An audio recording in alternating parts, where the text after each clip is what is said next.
प्रत्येक आत्मा का लक्ष्य केवल की प्राप्ति ही तो है, परमानंद की प्राप्ति। किंतु हम सुख नहीं, सुख को प्राप्त करने वाली वस्तुओं को एकत्रित करना हम अपने जीवन का उद्देश्य मान लेते हैं। यह समझ संसार माया है, सब कुछ नरसों है। जिन वस्तुओं को हम सुख का स्रोत समझकर एकत्रित कर रहे हैं, वह सदैव नहीं रहेंगी।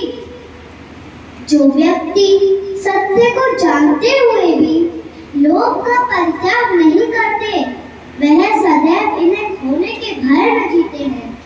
जो व्यक्ति सत्य को जानते ही नहीं, वह सदैव अहंकार में जीते हैं। जहाँ भय और अहंकार उपस्थित हो, वहाँ सुख कैसे रह सकता है?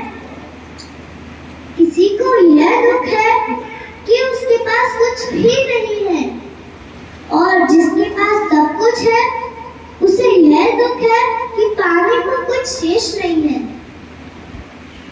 सुख को हम स्वयं की दृष्टिकोण से परिभाषित कर देते हैं, जबकि वास्तविकता इससे पूर्ण है। आवश्यकता है अनासक्त रहने की। माता पूछती है, किंतु प्रभु आसक्ति स्वाभाविक नहीं है? भगवान शिव बताते हैं कि और उसका मूल कारण भी तो यही है।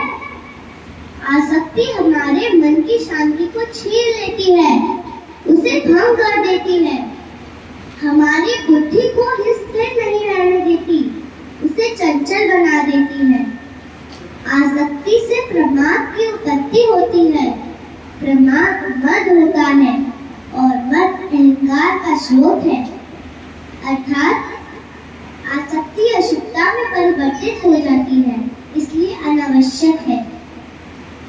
माता पूछती है, किंतु प्रभु आसक्ति से अनासक्ति में कैसे परिवर्तित किया जा सकता है, और हम आसक्ति से कैसे उभर सकते हैं?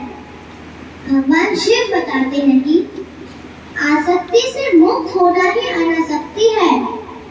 आसक्तिहीन होने के लिए अपने और पराये का भेद मिटाना अनिवार्य है, और यह तभी संभव होगा जब हम सुख की खोज अपने भीतर नहीं अपने बाहर करेंगे। जब हम अपने यथार्थ को पहचाने, उसे स्वीकार करें, अपने सुख को सांसारिक तत्वों से परिभाषित नहीं करते। जब तक हम ऐसा करते जाएंगे, हम बनते जाएंगे। जब हम अपने भीतर छापना आरंभ करेंगे, हमारी मुक्ति का मार्ग स्वतः ही प्रशस्त होता जाएगा। माता पूछती है, आपने हमको दुख का मूल कारण तो बता दिया, किंतु हम भय के बारे में भी जानना चाहते हैं। भगवान शिव बताते हैं कि भय का स्रोत है इच्छा। पाने की इच्छा होगी तो उसे खोने का भय भी होगा।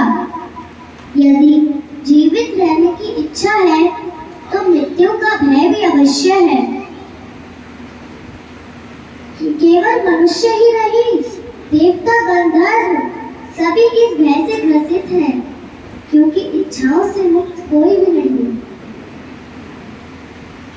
षड्यंत्र, ईष्टा, निंदा, अनिष्ट सब भय से ही उत्पन्न होते हैं, और प्रत्येक पाप का प्रायश्चित केवल दुख और कष्ट उठाने से ही संभव होता है।